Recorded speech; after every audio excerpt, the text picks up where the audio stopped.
have a major announcement, some tea, I guess. But yeah, I have some things I want to talk about. You know, in fact, hold on, maybe I'll just go get a billboard and do it that way. Sorry, I kid. No, seriously, I'm going to talk about that. Ryan Anderson was just on live and he spilled a little bit of tea on Miss Gypsy. And instead of me telling you what he said, I'm going to show you what he said. She wanted to come back, but couldn't because she was pregnant. There's y'all some tea. That's legit. But he did not just say that. It's like, I would run away. She told me I would run away with you right now if I could. I said, would you run away with me if you weren't pregnant? She said, yes, I would. So she was mad. She said it was the worst birthday she ever had. And I have proof of that. I have texts. She wanted to come back. I wonder how Gypsy's going to respond to this. If she's going to leak more texts to try to embarrass him, have a complete crash out, if her and Ken are going to fight, or if the schmurderous Barbie is just going to continue on her bar hopping tour. What do y'all think? And maybe that was her goal. I mean, she's been trying to get me let go forever. That's a cool graphic. The artiste, thank you for that. I've never seen that one. Move on. Come tell me to move on to my face. Yes, I mean, dude, do y'all see me calling her? Y'all see me, like, do you see her pictures anywhere? Like, I don't have a shrine to her. But do I think she's gorgeous? Yes, I will always think that. I married her. That was my wife. If y'all hate me because of that, that's fine. Like, I will never apologize for loving her. Okay? I will.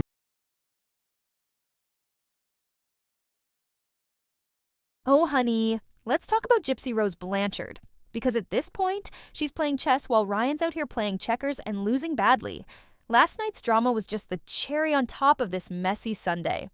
Ryan went live and finally let loose, spilling enough tea to fill a bathtub. And let's be real, while Gypsy's been pulling strings behind the scenes, Ryan's not some helpless victim. But we'll get to that. So Ryan's now officially jobless. Again. And both times, it's been tied to Gypsy. Coincidence? Please. The man's got a pattern, and it's not a good one. People have been dragging him for not taking accountability. And honestly, fair. He's out here crying, "How is this my fault for loving someone who sabotaged me?" But babe, you chose this. You willingly walked into the Gypsy Rose circus, and now you're shocked when the clowns came for you.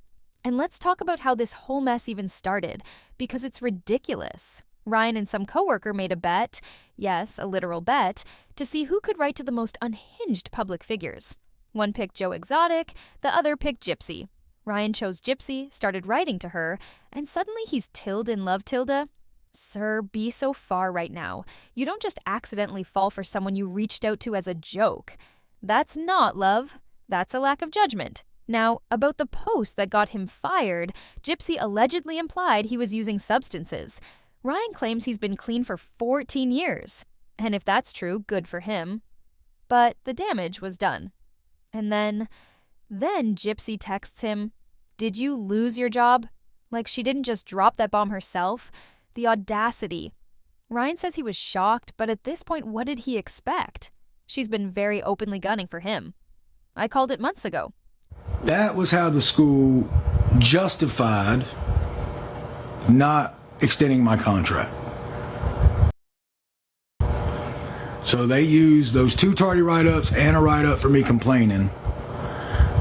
That's how they covered their own ass, because that's what they were going to do. They couldn't fire me for what was said. Like, y'all read between the lines. Like, it's kind of funny. Like, I had a job and we were transferring, we were merging.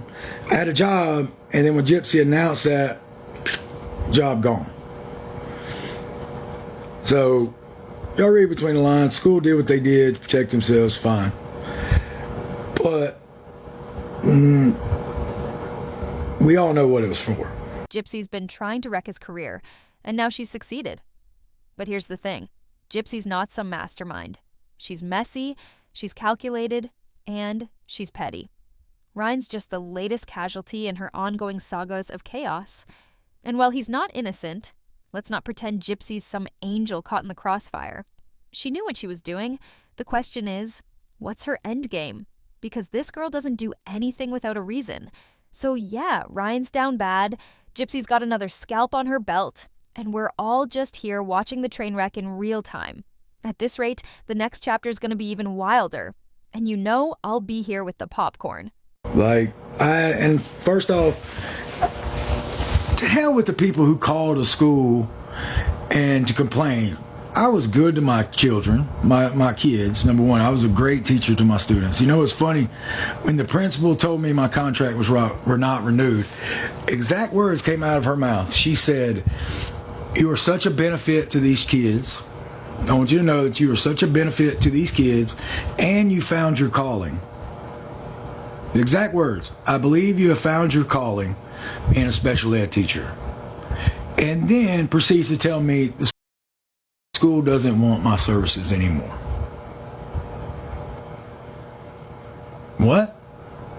So I'm a benefit to my kids, and I found my calling. But we don't want you anymore. All right. Does that make any sense to anybody? Does that make any sense? I found my calling. I was a benefit to my kids, but we don't want you anymore. So I had to live with that. I left the school last day, didn't get my contract renewed, fine, whatever. So Ryan's really out here trying to play the victim while simultaneously admitting he knew he was skating on thin ice. Make it make sense. The school had 3 write-ups on him before they finally cut him loose. So let's not pretend this was some sudden, unjust ambush. Sure, Gypsy's post definitely poured gasoline on the fire, but Ryan had already been playing with matches for months. And let's talk about the fact that this is his second teaching job he's lost because of his Gypsy-adjacent drama. At what point does he stop blaming the world and realize he's the common denominator? After the first Lifetime show aired, his principal was pissed that Ryan was out there flaunting his personal mess on TV while representing the school. Did he think there wouldn't be consequences?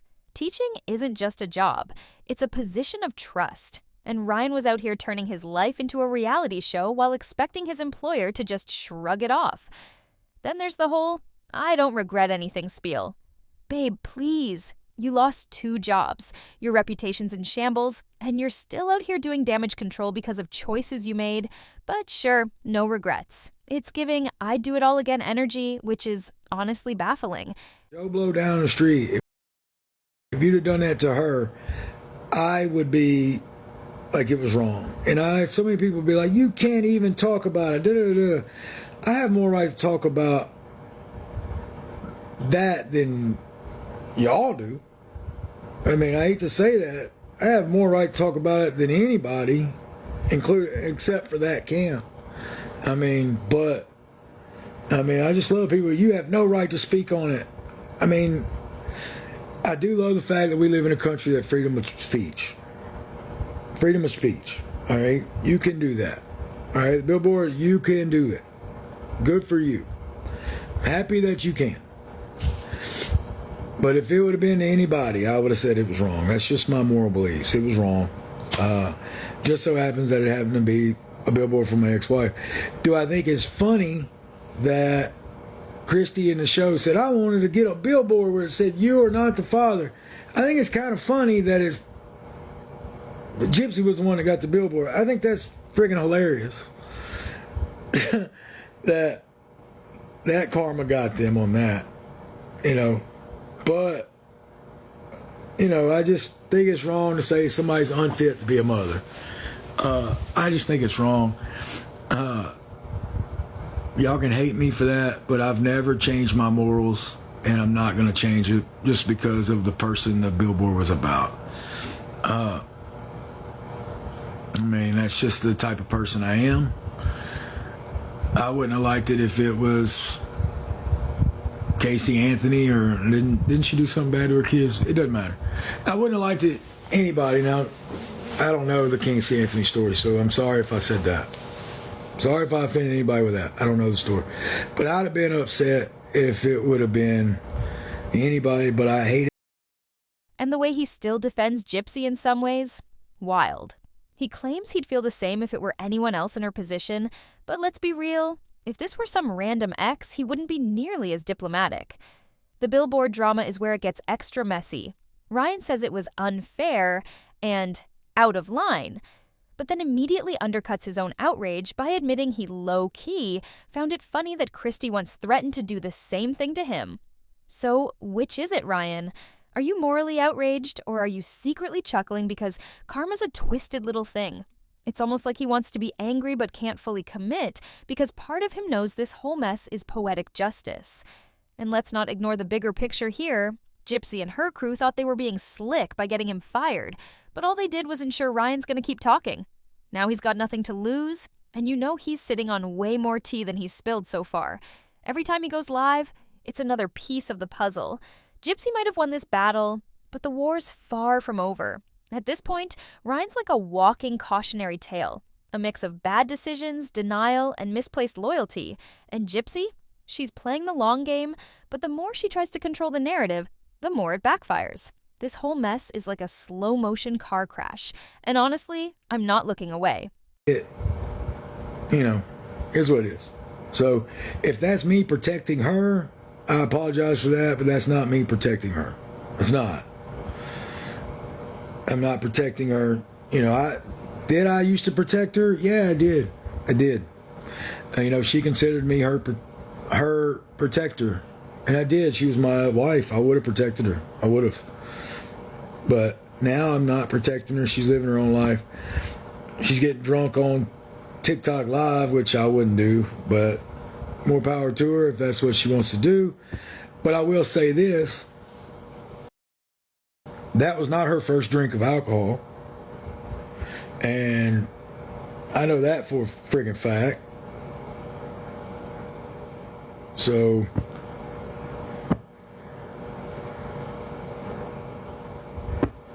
But that's it. No more of her. Oh, so now Ryan's singing like a canary because he's got no job to lose? Color me shocked. The second that paycheck disappeared, suddenly he's got all the tea. And honestly, it's piping hot, but also incredibly messy. Let's break it down. First, he's coming for Gypsy's drinking videos, acting all high and mighty like he would never embarrass himself like that. But hold on, weren't you the one who was allegedly there when she had her first drink, Ryan? So you watched this whole thing unfold and now you're clutching your pearls like you're some saint? Please. And then he basically said, if she wants to drink herself to death, go ahead. Wow, real classy? That's not concern, that's bitterness with a side of spite. Then he drops the real bomb. Gypsy was this close to ditching Ken back in July, but the only reason she stayed, the baby. And not just stayed, miserably stayed. Allegedly, she told Ryan, if I wasn't pregnant, I'd run away with you right now. Yikes. So let me get this straight. She was ready to bolt, but now she's stuck playing happy family for the cameras? And Ryan's over here airing out that she had the worst birthday ever because she was pregnant and trapped with Ken? The same Gypsy who couldn't even remember her own age now suddenly has strong opinions on birthdays? The math ain't mathing, sis. Protected y'all. Like, my job protected y'all. Protected her. I just think it's funny. I think it's just, how did they not piece that together? Anyway, all right, y'all remember my last live or one of my lives, I was throwing pictures out and shit like that. I was throwing my pillows and everything.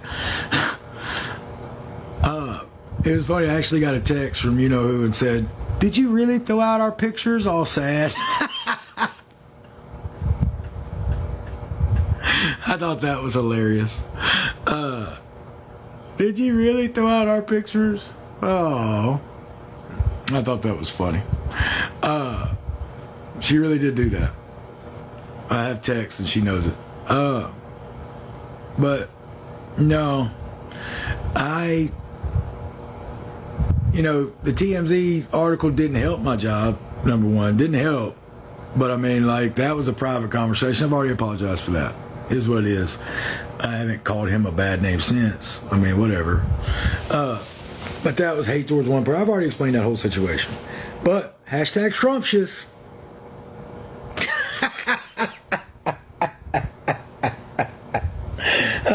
Hashtag scrumptious. No straight man in their right mind says scrumptious. Number one. Never happens. Anyway. Sorry, I cracked myself up on that. But I will find another teaching job. It's not a big deal. It's no biggie.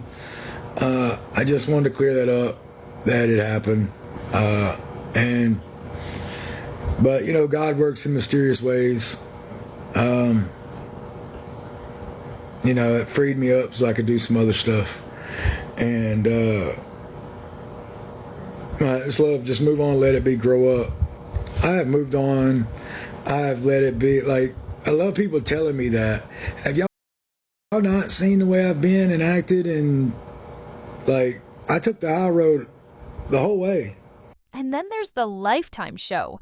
Ryan's big mad that Gypsy painted him as the desperate, clingy one when, according to him, she was the one blowing up his phone, making the first move, and basically leading him on. And he claims he's got proof. Texts, recordings, the whole nine. If that's true, then why hasn't he dropped the receipts yet? At this point, it's all he said, she said, and Ryan's out here acting like he's the only one telling the truth. But let's be real. If he really had all this damning evidence, why wait unless he's holding on to it for maximum damage later, which would be very on brand for this whole mess? The bottom line, Ryan's finally saying the quiet part out loud, and Gypsy's carefully crafted redemption arc is looking shakier by the minute. But let's not pretend Ryan's some innocent truth teller. He's just as messy, just as calculated, and definitely just as petty. He's not spilling tea out of the goodness of his heart. He's doing it because he's got nothing left to lose. And honestly, that makes him dangerous. Gypsy might have thought she could control the narrative, but Ryan's out here turning it into a free-for-all. And if he does start dropping those receipts, oh, it's going to be a bloodbath. Buckle up, because this train wreck is far from over. I'm sorry, and for the lady from West Virginia, I have your number. You called the school and complained that I was on what I was on, whatever. You know, that med, like, saved my life. So, number one, whatever. I've been clean and sober for let's see, I'm 39, just turned. I've been clean and sober 14 years. Number one, 14 years of my life I've been sober. All right. I had a stupid, it wasn't CPS, it wasn't the parish school board, it wasn't. I worked somewhere else. CSUSA, y'all figure that out. But our schools were merging. The new principals didn't want to deal with me because people would call. Every time I get on live, some yahoos would always call the school about something I did on a live, something I did, something I said. Some yahoos would always call the school. I don't know why people don't have lives. I don't get it.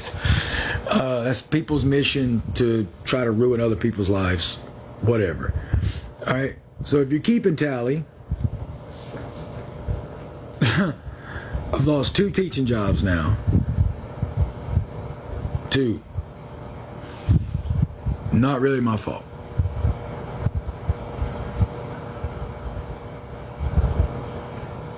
And I'm thankful when my ex left that I had my teaching job and my kids. I'm thankful. Yes, your fault? No, it's not. Number one, it's not. I mean, how is it my fault? Falling in love with Gypsy? I mean... It's finally getting juicy. Ryan's not just dropping hints anymore. He's lobbing full-on grenades. That live where he was dramatically tossing out pics of him and Gypsy? Chef's kiss. And of course, Gypsy immediately texted him like, "Did you seriously just do that?